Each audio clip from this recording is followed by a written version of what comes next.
English premier লিগে বড় ধাক্কা খেয়েছে লিভারপুল। প্রিমিয়ার লিগে ব্রাইটনের বিপক্ষে হারের তিক্ততা নিয়ে মাঠ ছাড়তে হয়েছে অলরেডদের। ড্যানি ওয়েলবেকের জোড়া গোলে ব্রাইটন অ্যান্ড হোভ অ্যালবিয়ন 2-1 ব্যবধানে হারিয়েছে শিরোপাধারী লিভারপুলকে। এ হারে আগামী মৌসুমের চ্যাম্পিয়ন্স লিগে জায়গা করে নেয়ার লড়াইয়ে বড় এক ধাক্কা খেল আর্নে স্লটের শিষ্যরা। বিস্তারিত জানাচ্ছেন শেখ তাসফিয়া করিম। লিভারপুলের দুর্দশা যেন কাটছেই না।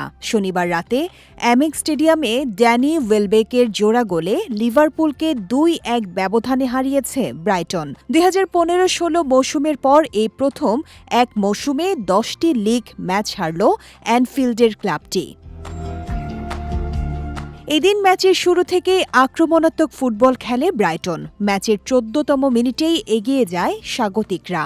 দিয়েগো গোমেজের ক্রস ফিল্ড পাস থেকে হেডে বল জালে জড়ান 35 বছর বয়সী ওয়েলবেক। চলতি প্রিমিয়ার লিগে এটি তার 11তম গোল, যা তাকে এই মৌসুমে লিগের সর্বোচ্চ গোলদাতা ইংলিশ ফুটবলারের মর্যাদা দিয়েছে। তবে দ্রুতই ম্যাচে ফিরে লিভারপুল। 30তম মিনিটে গোল করে সমতা ফেরান হাঙ্গেরিয়ান লেফট ব্যাক মিলোস কেরকেস। প্রথমার্ধে সমতা থাকলেও দ্বিতীয়ার্ধে আবারও আঘাত হানে ব্রাইটন। ইয়ানকুবা মিন্তের নিখুঁত ক্রস থেকে বল পান জ্যাক হিনশেলুট, আর তার পাস থেকে নিপুণ ফিনিশিংয়ে ব্রাইটনকে 2-1 গোলে আবারও এগিয়ে দেন ওয়েলবেক।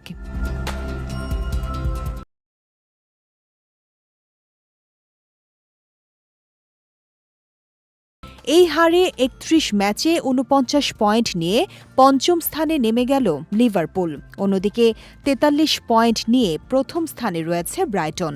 আগামী মাসের শুরুতে এফএ কাপের কোয়ার্টার ফাইনালে ম্যানচেস্টার সিটির মুখোমুখি হবে স্লটের শিষ্যরা। শেখ তাসফিয়া করিম, বিজয় টিভি, নিউজ ডেস্ক।